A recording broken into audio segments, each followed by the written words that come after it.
Additional director of medical education, ప్రభుత్వ సముద్ర వైద్యశాల గుంటూరు.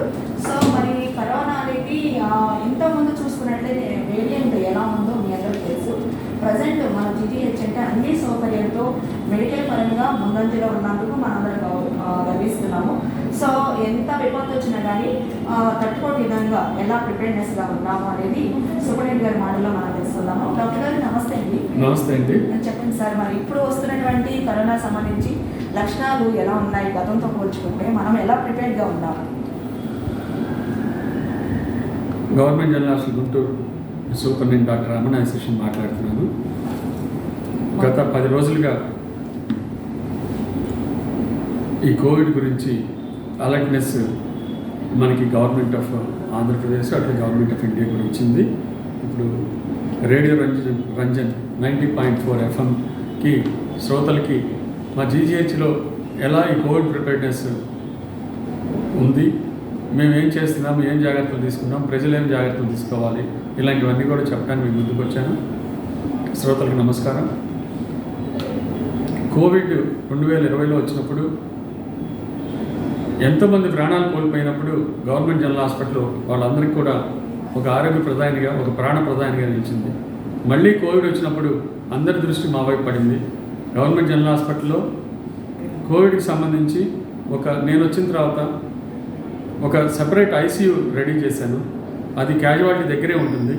ఆ క్యాజువాలిటీ ముందే కోవిడ్ ఓపీ కూడా స్టార్ట్ చేశాము. ఇది 15 బెడ్ల ఐసీయూ. ఇందులో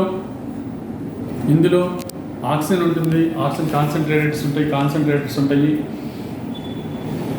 అట్లే మేము 40,000 litres liquid oxygen PM cares కింద నిల్వ చేసి పెట్టాము. సో ఈ 15 బెడ్ల ఐసీయూఏ కాకుండా B క్లాస్లో సెపరేట్గా ఐసోలేషన్ కోసం రూమ్స్ కూడా ఉంచాము. 10 రోజులు ఇవన్నీ రెడీ చేసి పెట్టాము. అలాగే మాకు పల్మనాలజీ డిపార్ట్మెంట్ ఉంది ఐసీయూ చెస్ట్ హాస్పిటల్లో అమరావతి రోడ్లో, అక్కడ కూడా రెడీ చేసి పెట్టాము. అయితే ఈ 10 రోజుల్లో మనకు వచ్చిన కేసులు చాలా తక్కువ. ఇప్పుడు మేము తయారు చేసిన ఈ ఐసీయూలో 4 కేసులు ఉన్నాయి. అలాగే 4 గర్భిణీ స్త్రీలకు కోవిడ్ పాజిటివ్ వచ్చిన వాళ్ళకి మా గైనకాలజీ డిపార్ట్మెంటు అద్భుతంగా వాళ్ళని సేవ్ చేయడం కోసం వీళ్ళ ప్రాణాలు వడ్డి రిస్క్ తీసుకొని వాళ్ళకి సీజర్ చేసి ఆ పిల్లల్ని బయటకు తీసి వారికి కోవిడ్ సోకకుండా చేశారు. వారందరికీ కూడా నా కృతజ్ఞతలు తెలియజేస్తున్నాను. ఎందుకంటే ఇక్కడ కోవిడ్ అలర్ట్నెస్ ఉంది. కోవిడ్ సింప్టమాటాలజీ గురించి అందరు డాక్టర్లు తెలుసు. ఇక్కడ జనరల్ మెడిసిన్ పెద్ద డిపార్ట్మెంట్ ఉంది, పల్మనాలజీ డిపార్ట్మెంట్ ఉంది. ప్రతి డాక్టర్ కూడా కోవిడ్ గురించి తెలుసు. అయితే ఈ కోవిడ్ ఈసారి వచ్చినది ఒమిక్రాన్ వెరైటీ XBB, అలాగే ఇప్పుడు వచ్చింది కూడా మనకి JN1 వెరైటీలు ఉన్నాయి. ఇవి కొంచెం మోసపూరితంగా ఉన్నాయి. మోసపూరితం ఇన్ ద సెన్స్ మనకి రన్నింగ్ నోసు, సోర్ థ్రోటు అంటే గొంతు నొప్పి రావటము, జలుబు దగ్గు, జ్వరం రావటము, ఇలా కాకుండా ఇది నడువు నొప్పి అనో, జ్వరం, హై ఫీవర్స్ అనో, ఇలా అన్నం తినకపోవటం, తినడానికి ఇష్టపడకపోవటము, లేకపోతే రుచి తెలియకపోవటం, ఇలాంటివన్నీ కూడా ఇది విచిత్రంగా డిఫరెంట్గా బిహేవ్ చేస్తూ ఈ ఒమిక్రాన్ వెరైటీ వచ్చింది ఈసారి. అయినా కూడా పెద్ద కేసులే నమోదు అవ్వట్లేదు. నిన్న తీసుకున్న 9వ తారీఖు వరకు మాకు దాదాపు 84 శాంపిల్స్ మేము మా మైక్రోబయాలజీ డిపార్ట్మెంట్లో టెస్ట్ చేస్తే ఓన్లీ 7 కేసులు పాజిటివ్ వచ్చి వాళ్ళు 3 ఇంటికి వెళ్తాము, మేము ఇంట్లో ఐసోలేషన్లో ఉంటామని పంపించాము. ఒక 4 కేసులు మాత్రం మా ఐసీయూలో ఉన్నాయి. ఇప్పుడు వాళ్ళు సేఫ్గానే ఉన్నారు, స్టేబుల్గానే ఉన్నారు. వాళ్ళ ఆక్సిజన్ శాతం కూడా బాగుంది. వాళ్ళకి సపోర్ట్ ట్రీట్మెంట్ రన్ అవుతుంది. కోవిడ్ గురించి యాంటీవైరల్ ఏమి ఇవ్వట్లేదు. ఎందుకంటే ఇప్పటి వరకు మన గవర్నమెంట్స్ కూడా, సెంట్రల్ గవర్నమెంట్ కానీ స్టేట్ దీని గురించి గైడ్లైన్స్ ఏమి ఇవ్వలేదు. వ్యాక్సిన్ కూడా ఏమి ఇవ్వట్లేదు వీటికి. అయితే సపోర్టివ్ మేనేజ్మెంట్, ఇమ్యూన్ బూస్టర్స్ అలాంటివి ఇస్తున్నాము. అలాగే పేషెంట్ కంటిన్యూస్గా అబ్జర్వ్ చేస్తున్నాము. అవసరమైన వాళ్ళకి ఆక్సిజన్ కూడా ఇస్తున్నాము. బట్ ఆక్సిజన్ శాతం బాగానే ఉంది ఆ పేషెంట్స్కి. వీళ్ళల్లో కొంతమంది ఒకళ్ళిద్దరు గుంటూరు నుంచి వచ్చారు, ఒకళ్ళిద్దరు బయట నుంచి వచ్చారు. ఇది ఇప్పుడున్న పరిస్థితి. నేను శ్రోతలకు చెప్పొచ్చేది ఏంటంటే కోవిడ్ గురించి భయపడక్కర్లేదు. కోవిడ్ అంటే భయమే వైరస్ అన్నట్లుగా ఉంటుంది. సో అపోహలు నమ్మొద్దు. కోవిడ్ ఒక కూరలు తీసిన పాము లాంటిది. ఇవాళ రోజున కోవిడ్ మనకి హెర్డ్ ఇమ్యూనిటీ వల్ల, ఇంతకుముందు ఇన్ఫ్లుయెన్జా ఎలా, ఇప్పుడు ఇన్ఫ్లుయెన్జా సొసైటీలో ఎప్పుడు ఉంటూనే ఉంటుంది. ఎప్పుడు సీజన్ మారినా కూడా ఇన్ఫ్లుయెన్జా మనకి H1N1 వస్తూనే ఉంటాయి. అవి పెద్ద ఇబ్బంది పెట్టకుండా పోతూనే ఉంటాయి.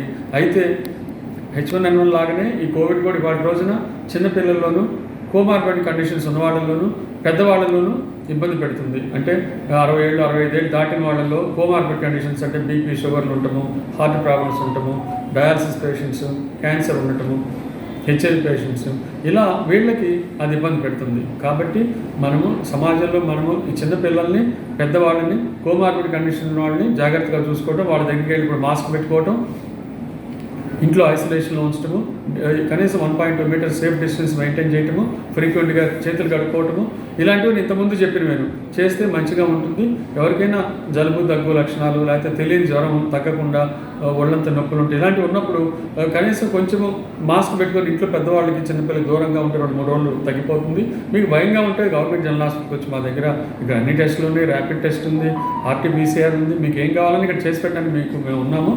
కాబట్టి ప్రజలందరూ కూడా ఇది గుర్తించి మీకు కోవిడ్ గురించి వాళ్ళు అనేది భయం వద్దు, అపోహలు వేడండి, జాగ్రత్తగా ఉండండి, అప్రమత్తంగా ఉండండి.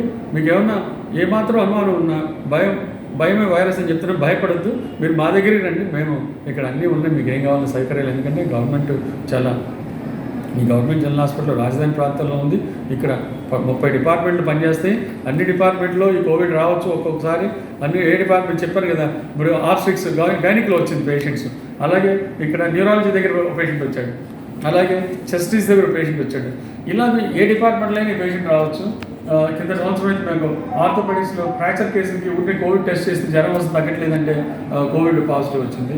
ఇలా ఏ డిపార్ట్మెంట్లో అయినా సరే కోవిడ్ పేషెంట్స్ ఉండొచ్చు. సో అన్ని డిపార్ట్మెంట్లు కూడా డాక్టర్స్ దీంట్లో ఈ సిమ్టమాటాలజీ గురించి అందరికీ అవగాహన ఉంది. కాబట్టి ప్రాణాంతకం అయినా సరే డాక్టర్లు వాళ్ళ ప్రాణాలు ఉంటేనే సరే మీ ప్రాణాలు కాపాడడానికి గవర్నమెంట్ జనరల్ హాస్పిటల్ ఇప్పుడు ముందుంటుంది. కాబట్టి పేద ప్రజలు కానీ ఎవరైనా సరే ఇక్కడికి మీరు ఎప్పుడైనా ఈ సిమ్టమాటాలజీ ఉంటే, కోవిడ్ లక్షణాలు ఉంటే ఖచ్చితంగా రావచ్చు.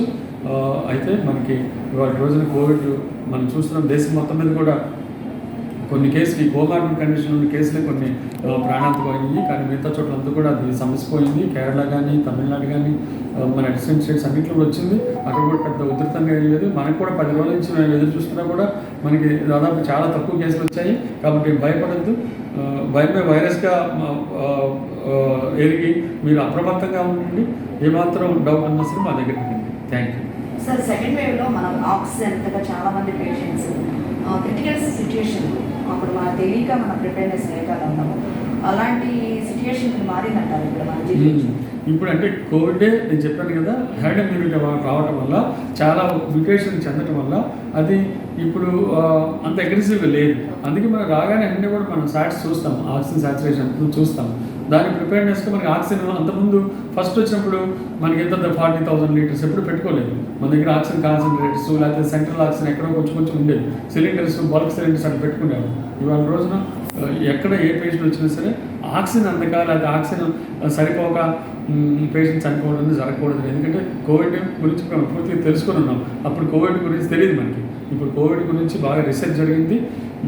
దానివల్ల మనం కోవిడ్ని ఖచ్చితంగా ఎదుర్కోగలమని నేను నమ్ముతున్నాను. Thank you so much sir. Thank you. ప్రజలందరికీ చాలా వివరంగా ఎంతో ముఖ్యమైనటువంటి విలువైన సమాచారం తెలియజేసినందుకు మీకు ప్రత్యేక ధన్యవాదాలు. Thank you.